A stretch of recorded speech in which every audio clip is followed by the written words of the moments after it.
Ramazan ayımız mübarek olsun deyme ve ballarını hakiki bir doğru yolu terbiyeleş için çağırtan bağlı ata-analardan, hanım-kızlardan Allah razı olsun deyme ve bunun için fidakarlık göstergen ustazlara Allah razı olsun deyme.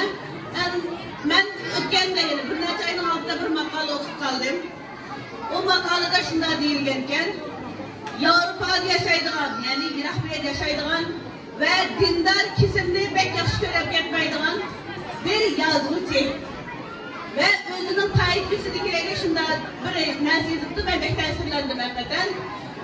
Biz uzun sakallarını, kar çarşaf kivağallarını, dindar yaşıkallarını kalısı işlemeydigan, arkada kalan, bizim davalarımızın arkada karışık sebep bulunduğun nefsiyalına, daim makallarımızda, gap sözlerimizde sökümüz.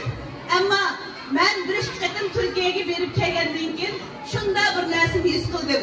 Biz ulanı söküvatımız ama bizim kilerçigimiz olan Şerqi Türkistan'ın evlatlarımızdı, Uygur milletimizi aşın biz yaratmaydıgan uzun sakallar, biz yaratmaydıgan kar çarşaflar, biz yaratmaydıgan dindarlar, yani okutup şular medeniyetimizi saklatıp, dilimizi saklatıp ve özünün kimliğini saklatıp, ondan mesela dünyanın hem yerdeki ziyalıyla şu Türkiye'de yaşavatkan, şu biz tıllavakkanlara kardar işkenimiz, onların tıllaşma uğruna bunun için rahmet esnaf olurken diye bir bakali tuttu. Ben pek hoş oldum.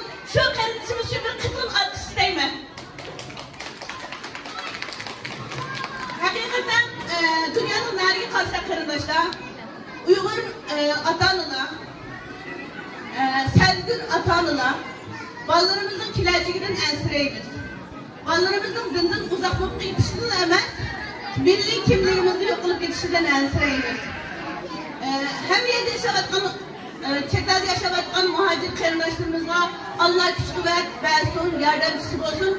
Ama Türkiye'de mal için hizmet kılatkan, meyli karşı teşkilat, dernek, cemiyet ve ayrım bölümlerdeki varlık marif türmünün kılatkan kardeşlerimizle Allah yardımcısı olsun. Varlık halkımız olanın konuştuğunu ümit kılım ben. Esselamu Aleyküm, Rahmetullah, Berekatuhu.